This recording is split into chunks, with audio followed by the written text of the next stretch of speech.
Breaking news Congress అగ్రనేత రాహుల్ గాంధీ ముఖ్యమంత్రి రేవంత్ రెడ్డిలపై బీఆర్ఎస్ వర్కింగ్ ప్రెసిడెంట్ కేటీఆర్ చేసిన వ్యాఖ్యలు రాష్ట్ర వ్యాప్తంగా తీవ్ర దుమారాన్ని రేపుతున్నాయి. కేటీఆర్ భాషపై కాంగ్రెస్ శ్రేణులు మండిపడుతున్నాయి. పొన్నం ప్రభాకర్, ఆది శ్రీనివాస్, బల్మూరి వెంకట్ వంటి నేతలు కేటీఆర్కు గట్టి కౌంటర్లు ఇచ్చారు.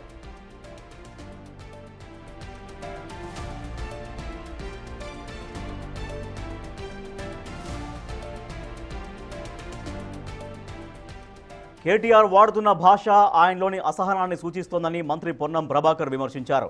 ఓటముల పరంపర కొనసాగుతుండటంతో ఓపిక కోల్పోయి రాహుల్ గాంధీ వంటి పెద్ద నాయకుల్ని విమర్శిస్తే పెద్దవాడివి అయిపోవని ఎద్దేవా చేశారు. కేటీఆర్ ఇలాగే మాట్లాడితే ప్రజలే తగిన బుద్ధి చెబుతారని హెచ్చరించారు. రాహుల్ గాంధీ గారిని ఆ భాషలో విమర్శిస్తూ ఉన్నాడంటే కేటీఆర్ గారి అసహనం పరాకాష్ఠకు చేరింది.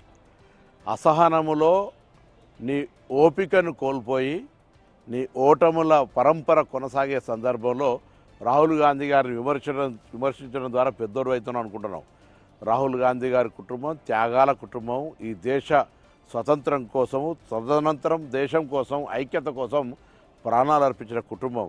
రాహుల్ గాంధీ గారి మనసుకు సంబంధించిన విషయంలో ఇటువంటి భాష వాడి గొప్పవాడివి కావు, నీ యొక్క గౌరవాన్ని పోగొట్టుకుంటున్నావు కేటీఆర్ గారు. రాహుల్ గాంధీ గారిని ఈ విధంగా విమర్శించడం మానుకో.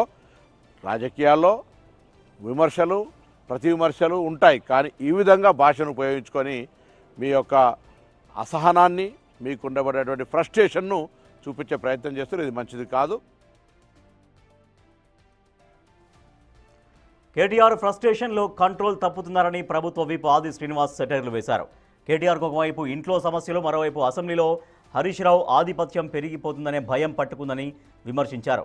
కవిత ఆరోపణలపై కేటీఆర్ సమాధానం చెప్పలేక ఫ్రస్ట్రేషన్లో మాట్లాడుతున్నారని ఎద్దేవా చేశారు.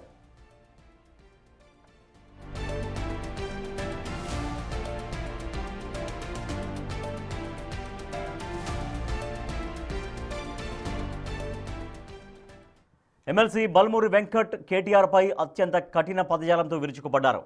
కేటీఆర్ సంస్కారం లేకుండా మాట్లాడుతున్నారని, బీఆర్ఎస్ నేతలు ఆయన్ని పిచ్చికుక్కలా వదిలేయకుండా ఎర్రగడ్డ ఆసుపత్రిలో చేర్పించాలని సూచించారు. నోరు అదుపులో పెట్టుకోకపోతే ప్రజలు గాడిద మీద ఊరేగించే రోజులు దగ్గరలో ఉన్నాయని హెచ్చరించారు. రాహుల్ గాంధీ గారిని, రేవంత్ రెడ్డి గారిని ఏదైతే ఒక పిచ్చి పట్టిన పిచ్చి కుక్క ఏ రకంగా అయితే మాట్లాడతారో అర్థం పర్థం లేకుండా, ఆలోచన లేకుండా ఇష్టం వచ్చినట్టు మాట్లాడడం జరిగింది. కేటీఆర్ గారి ప్రవర్తన చూస్తే ఒకవైపు తిట్టాలనిపిస్తుంది, మరొక వైపు అయ్యో పాపమని అనిపిస్తుంది.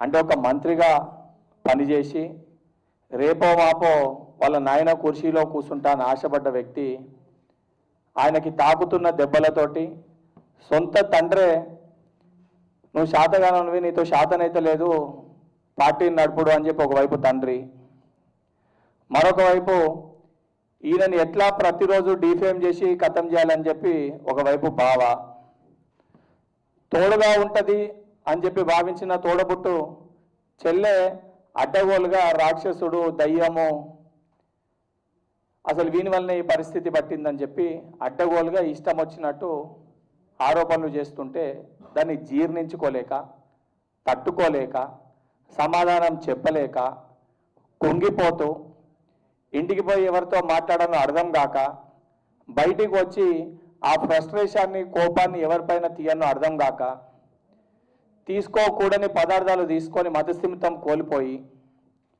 ఏది పడితే అది ఇష్టం వచ్చినట్టు మాట్లాడుతున్నట్టు చాలా స్పష్టంగా అర్థమవుతుంది. కేటీఆర్ ఫ్రస్ట్రేషన్లో కంట్రోల్ తప్పుతున్నారని ప్రభుత్వ విప్ ఆది శ్రీనివాస్ సెటైర్లు వేశారు. కేటీఆర్కు ఓవైపు ఇంట్లో సమస్యలు, మరోవైపు అసెంబ్లీలో హరీష్ రావు ఆధిపత్యం పెరిగిపోతుంది అనే భయం పట్టుకుందని విమర్శించారు. కవిత ఆరోపణలపై కేటీఆర్ సమాధానం చెప్పలేక ఫ్రస్ట్రేషన్తో మాట్లాడుతున్నారని ఎద్దేవా చేశారు ప్రభుత్వ విప్ ఆది శ్రీనివాస్. కేటీఆర్ కంట్రోల్ తప్పుతున్నట్టుగా కనిపిస్తున్నది.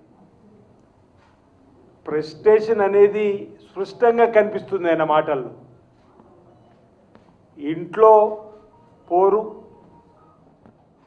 బయటకు వస్తే కవిత గారితో పోరు, ఒకవేళ అసెంబ్లీకి వస్తే ఇప్పుడు ఉపనాయకుడిగా అయినటువంటి హరీష్ రావుతో పోరు. ఓ రకంగా ఆయన మానసికంగా ఇబ్బంది పడుతున్నట్టుగా మనకు కనిపించేటువంటి సందర్భం. ఆయన ఆలోచన తీరు మార్చుకోవాల్సినటువంటి అవసరం ఉందని చెప్పని అనేక సందర్భాల్లో మీరు చెప్పినప్పటికీ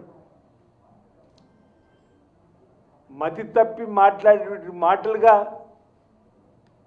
దుర్భాషలు కూడా ఓ స్థాయిని దాటి హద్దు దాటి మాట్లాడుతున్నట్టు సందర్భంలో నాలుకకు ఎంత వస్తే అంత రాహుల్ గాంధీ గారిని ఇష్టానుసారంగా మాట్లాడిన మాటలు, మా ముఖ్యమంత్రి రేవంత్ రెడ్డి గారంటే కూడా కళ్ళల్లో నిప్పులు పోసుకొని ఎవరు మాట్లాడిన మాటలు,